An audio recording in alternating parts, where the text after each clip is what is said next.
변호사님, 예, 대리님. 제 절친이 돈 500만 원 빌렸는데 안 갚겠대요. 어? 대리님, 제가 지금 당장 도와드릴게요.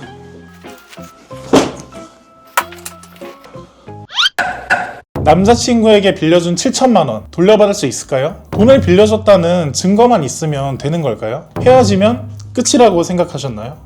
저희가 형사사건을 많이 진행하는 로펌이다 보니까 질 나쁜 남자친구를 둔 여자분들의 문의가 들어올 때가 있어요. 저희 한 의뢰인은 남자친구와 동거하면서 7천만 원을 빌려줬다고 합니다. 보통 이렇게 우리나라 정서상 이렇게 가까운 사이에서 돈을 사실 빌려줄 때 차용증을 쓰자고 하기가 쉽지 않거든요. 뭐 약간 차용증 쓰자고 하면 속 좁거나 쪼잔해 보일 수가 있으니까 그냥 구두로 돈을 갚겠다 이렇게 약속을 했지만 차용증은 또 따로 작성을 하지 않았고요. 근데 돈을 주고 받았음을 입증할 수 있는 문자 메시지랑 계좌이체 내역은 있습니다. 근데 이렇게 돈을 빌려준 이후에 헤어지고 남자친구와 연락이 잘 되지 않는 상황이에요. 그래서 남자친구 부모님 댁에도 찾아가 봤지만 거주하고 있지 않고 오히려 남친은 왜 우리 부모님 댁에 찾아갔냐 이러면서 되려 화를 내고 경찰에 신고하겠다 이러고 있는 상황입니다. 그래서 이 의뢰인이 막막해서 저희 법무법인 수림에 의뢰를 주셨습니다. 이럴 경우에는 저희가 대여금 반환 청구 소송을 해야 합니다. 이 대여금 반환 청구 소송은 사실 굉장히 간단한 소송에 속하는데요. 왜냐면 내가 빌려준 돈 갚아라 이런 소송이니까요. 문제는 민사소송법의 원칙상 대여금 반환을 청구하는 쪽에서 이를 입증해야 합니다. 대여금 반환 청구 소송의 경우 돈을 돌려받고 싶어하는 쪽에서 소송을 제기하면서 다음 세 가지를 입증하여야만 합니다. 첫 번째로 돈을 빌려주기로 약정한 사실, 두 번째로 실제로 그 약정에 따라 돈을 상대한테 빌려준, 돈을 보내준 사실, 세 번째로 돈을 갚기로 한 날짜, 변제기라고 하죠. 이 날짜가 이미 지난 경우, 이렇게 세 가지를 입증하여야만 합니다. 여기서 돈을 단순히 보낸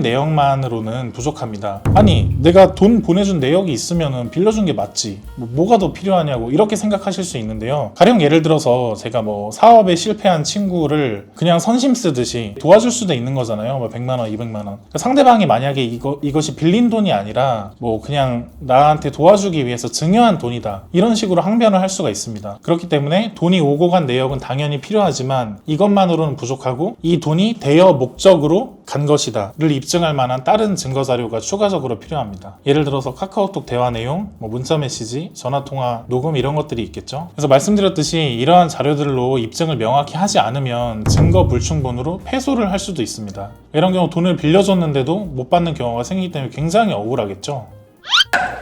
어쨌든 지금까지 말씀드린 이런 과정들을 거쳐서 만약에 잘 입증을 했다, 대여금 반환 청구 소송을 제기를 해서 승소를 했어요. 너무 기쁘겠죠? 근데 문제는 여기서 승소했다고 끝나는 게 아니라 돈을 받아야 되잖아요. 실제 상대방 돈이 나한테 와야 되잖아요. 그래야 피해가 회복이 된 거니까. 근데 사실 승소 판결을 했음에도 불구하고 이 판결문이 휴지 조각이 되어버리는 경우가 왕왕 있습니다. 어떤 경우냐면 내가 그 소송을 제기한 상대방이 돈이 하나도 없는 거예요. 재산이. 이런 경우는 내가 비록 재판에서 이겼지만 상대방이 돈이 없으니까 국가에서 막 그 상대방 돈을 대신 막 이렇게 추심해서 받아주지 않거든요. 그렇기 때문에 어떻게 대처해야 하는지에 대해서도 함께 생각을 하셔야 합니다. 그래서 이를 위해서는 채무자에게, 그러니까 상대방에게 어떠한 재산이 있는지를 파악하는 것이 굉장히 중요합니다. 그래서 보통은 부동산 같은 것들이 실익이 큽니다. 부동산은 가액이 크잖아요. 그래서 이런 부동산이나 또 기타 상대방의 뭐 은행의 예금 채권이라든지 이런 것들에 대해서 미리 가압류 절차를 시행할 수 있어요. 이 가압류를 하게 되면 그 해당 상대방의 재산을 묶어두는 효과가 있어요. 그래서 나중에 대여금 반환 청구 소송에서 승소를 했을 때 이제 가압류한 그 재산으로 손쉽게 집행을 할 수 있는 거죠. 그러면은 저희가 이제 승소도 하고 승소에 따른 집행도 완료해서 실제로 피해 보전도 받고 깔끔하게 끝낼 수 있습니다. 그래서 이렇게 재산만 잘 확인해서 또 본안 소송 진행하면서 가압류만 같이 잘 해도 굉장히 성공적인 결과를 얻으실 수가 있을 거예요. 네, 요거는 또 하나 추가적인 건데 이렇게 대여금 반환 청구 소송 진행하면서 형사 고소를 병행하는 방법도 있습니다. 형사 고소가 항상 되는 건 아니고 보통 이런 경우에는 우리 다 알잖아요. 사기죄라는 죄 다 들어보셨잖아요. 이 사기죄로 함께 상대방을 고소를 할 수가 있습니다. 이 사기죄가 성립이 되려면 무조건 돈 빌리고 안 갚으면 다 되는 건 아니고 상대방이 처음에 빌릴 때부터 갚을 생각 없이 빌린 경우, 그런 경우에 사기죄가 성립이 가능합니다. 이런 경우에 형사고소를 같이 병행을 하게 되면 상대방이 느끼는 심리적 압박감이 굉장히 커지겠죠. 왜냐하면 사실 민사소송은 뭐 지더라도 그냥 내가 돈 얼마 내놓고 이러는 건데 이 형사고소를 당하면 자칫하면 전과자가 될 수도 있겠다라는 그 압박감이 굉장하거든요. 그래서 상대방에게 이런 압박감을 같이 줘서 상대가 뭐 중간에 합의를 한다든지 아니면 나중에 패소를 했을 때도 보다 용이하게 이렇게 집행 과정이 있어서도 상대가 더 수월하게 이렇게 응해주는 효과가 있습니다. 지금까지는 대여금 반환 청구 소송 자체에 대해서 말씀을 드렸는데 사실 빌려준 돈을 받을 수 있는 방법이 이거 말고도 있긴 합니다. 그냥 이거보다 훨씬 더 간단한 지급명령 신청이라는 절차가 있습니다. 이 경우에는 따로 재판을 진행하는 게 아니라 여기 지급명령 신청서를 이제 법원에 내면 판사님이 그거에 대해서 이거는 지급을 하라고 결정을 내려줘야겠다 해서 결정을 내려주면 그냥 바로 승소 판결을 받은 것과 같은 그런 효력이 있는 절차인데요. 이 지급명령 신청은 민사소송보다 훨씬 진행이 빠르고 간편하다는 장점이 있는데 대신에 어떤 때 진행하시는 것이 좋냐면 증거도 명확하고 상대가 또 이거에 대해서 어떤 이의제기를 하지 않는 것이 거의 확실할 때 이럴 때는 지급명령 신청으로 진행하시는 것이 보다 빨리 문제를 해결하는 방법입니다. 하지만 만약에 상대가 다툴 것 같다 이거에 대해서 뭔가 그런 경우에는 사실 지급명령 신청 결정이 있어도 상대방이 이에 대해서 이의를 제기하면 민사소송 절차로 넘어가기 때문에 이때는 오히려 시간이 지연될 수 있어서 처음부터 민사소송을 제기하시는 것이 더 좋습니다.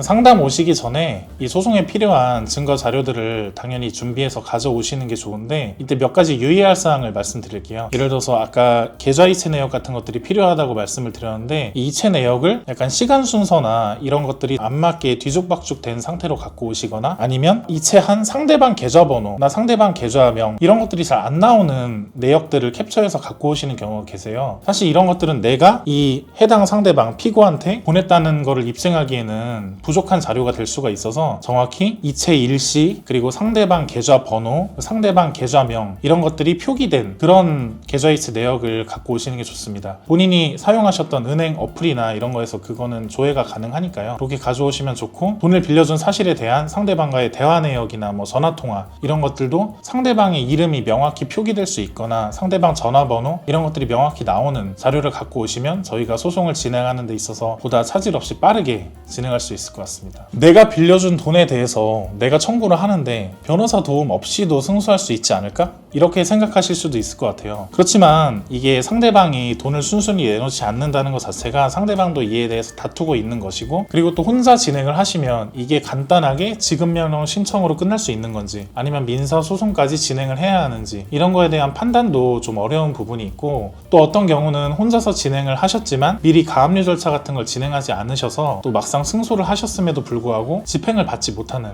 그런 안타까운 사례들도 있습니다. 비슷한 상황으로 고민하고 계시면 저희 법무법인 수림이 도와드리겠습니다.